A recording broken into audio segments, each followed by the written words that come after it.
Hello, I'm Keith. And I'm Vicky, and we have lots of tips and tricks for you about the IELTS speaking exam.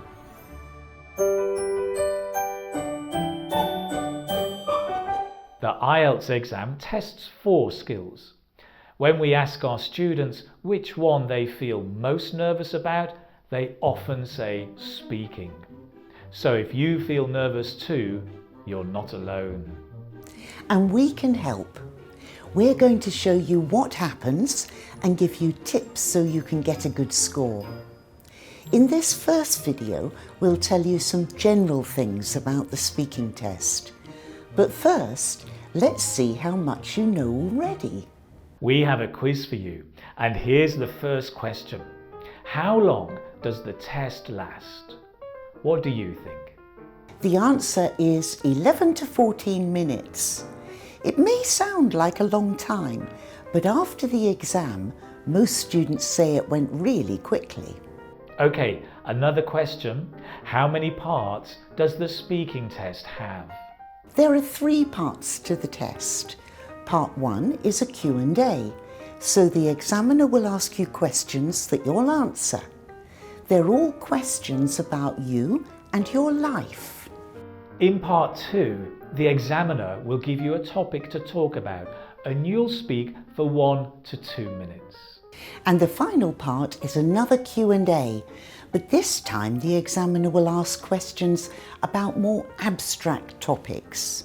So, every part is different, and in this series of videos we'll go through them one by one and we'll show you what to do and what not to do so you can get your best score. Another thing you should know is IELTS speaking tests are always recorded. In some places, the examiner will start the recording before you enter the room. In other places, they will start the recording while you're there. Hi, take a seat.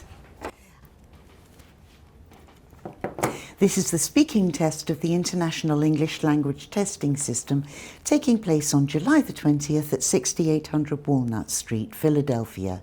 Centre number AS555.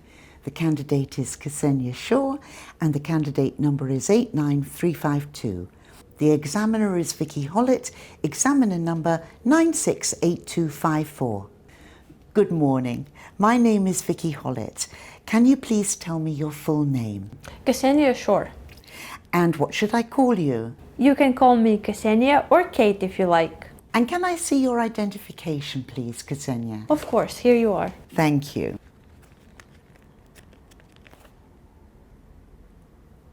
And that's how the exam begins.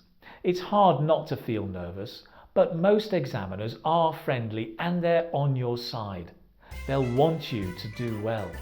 Can you tell me your full name, please? My full name is Jason Arthur Sebastian Robertson III. I was named after my grandfather. And what should I call you? Well, I have several nicknames. Some people call me Morse because I know the International Morse Code. And some people call me Cuckoo. I'm not sure why. And some people call me... Jay shouldn't give a long answer here. The examiner just wants to check his name on her list. So, just state your name briefly.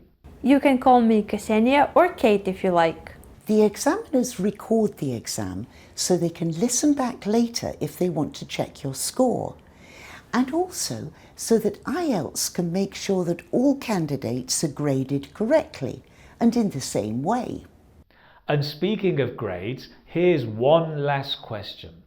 The examiner will grade you on different things.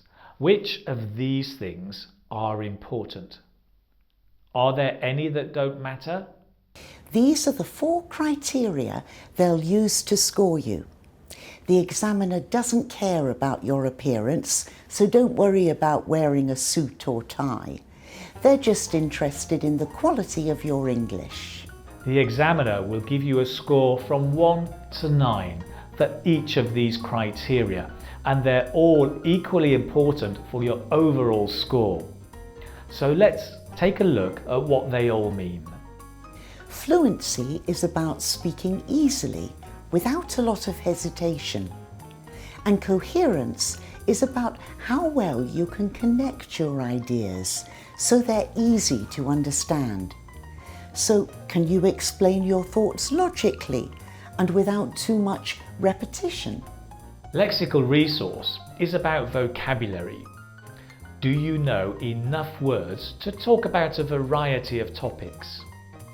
Do you know common idioms and which words collocate? So, which words commonly go together? The next one's grammar. So, how accurate is your English? And how many mistakes do you make? But notice the examiner also wants to hear your range. So, can you use different tenses and sentences with different clauses? More complex grammar will get you a higher score. And finally, what's your pronunciation like? Is it clear and easy to understand? Having an accent is fine, so long as your pronunciation is easy to understand. The examiner will be listening for how well you connect your speech, your word and sentence stress, and your intonation. And can you maintain good pronunciation across phrases and longer sentences? So those are the 4 criteria they'll use to score you. The exam tests students at all levels of English, and IELTS publish descriptions of the different band levels. We'll put a link to their descriptors below, and you should check them out. Well-prepared candidates do best in this exam, so it's great that you found us. Stay tuned for our next videos where we'll have lots of tips. And don't forget, subscribe to both our channels. And if you liked this video, why not share it with a friend? See you soon, everyone. Bye.